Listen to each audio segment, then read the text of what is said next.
Israel Hamas സംഘർഷം അവസാനമില്ലാതെ തുടരുന്നതിനിടെ ലോകരാഷ്ട്രങ്ങൾക്കിടയിൽ ഒടുവിൽ ഇസ്രയേൽ പ്രതിക്കൂട്ടിലായിരിക്കുകയാണ്.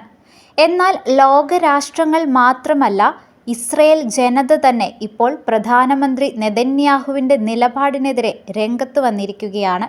ഗാസയിൽ വെടിനിർത്തലിനു വേണ്ടിയുള്ള ചർച്ചകൾ പുരോഗമിക്കുന്നതിനിടെയാണ് പ്രധാനമന്ത്രി സ്ഥാനത്ത് നിന്നും നെതന്യാഹു മാറാതെ യുദ്ധത്തിന് പരിഹാരമുണ്ടാകില്ലെന്ന നിലപാടുമായി ജനങ്ങളും രംഗത്തെത്തിയിരിക്കുന്നത്.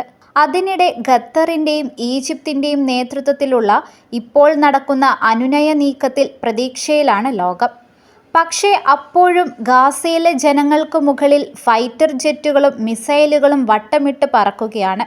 അടുത്തിടെ ഖാൻ യൂനൂസിലെ അൽമവാസിയിൽ നടന്ന ആക്രമണത്തിൽ മാത്രം കൊല്ലപ്പെട്ടത് ഏകദേശം 90 പലസ്തീനികളാണ്. 10 ദിവസത്തിനിടെ 8 UN സ്കൂളുകളും ആക്രമിക്കപ്പെട്ടു.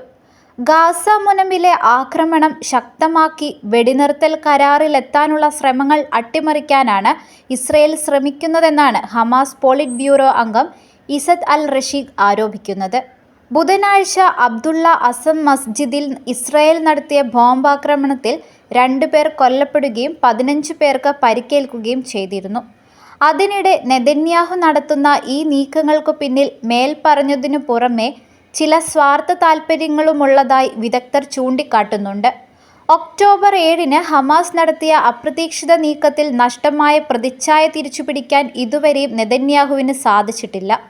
കൂടാതെ നെതന്യാഹുവിനെയും തീവ്ര വലതുപക്ഷ സർക്കാരിനെയും പുറത്താക്കാനുള്ള മുറവിളികളും ഇസ്രയേലിൽ ശക്തമാണ്. ഗാസയിൽ നടത്തുന്ന അധിനിവേശം അവസാനിക്കുന്ന നിമിഷം നെതന്യാഹുവിന് തന്റെ അധികാര കസേരയും നഷ്ടമാകും. ചിലപ്പോൾ വിചാരണ പോലും നേരിടേണ്ടി വന്നേക്കും.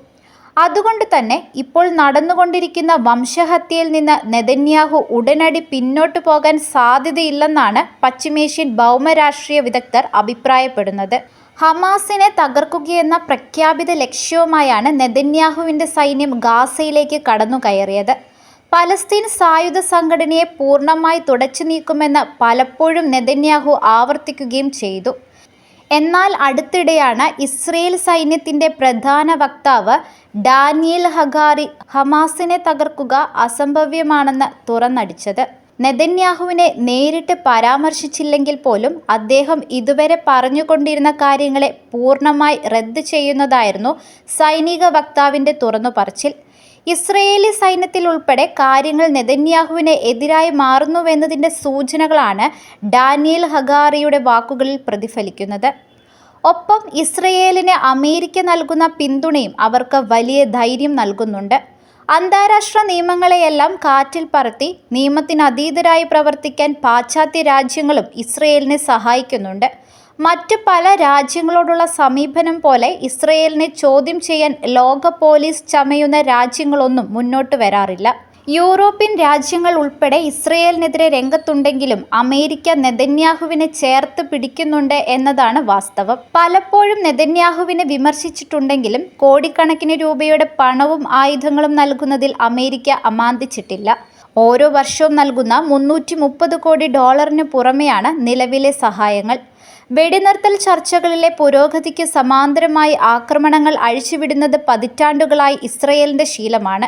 2002-ലെ രണ്ടാം ഇൻതിഫാദയിൽ അധിനിവേശിത വെസ്റ്റ് ബാങ്കിൽ ഭരണത്തിലുണ്ടായിരുന്ന ഫത്ത പാർട്ടി വെടിനിർത്തൽ പ്രഖ്യാപിക്കാൻ ഒരുങ്ങിയപ്പോഴാണ് ഗാസ സിറ്റിയിൽ ഹമാസ് നേതാവിന്റെ വീട്ടിൽ 1 ടൺ ബോംബ് ഇസ്രയേൽ വർഷിക്കുന്നത്.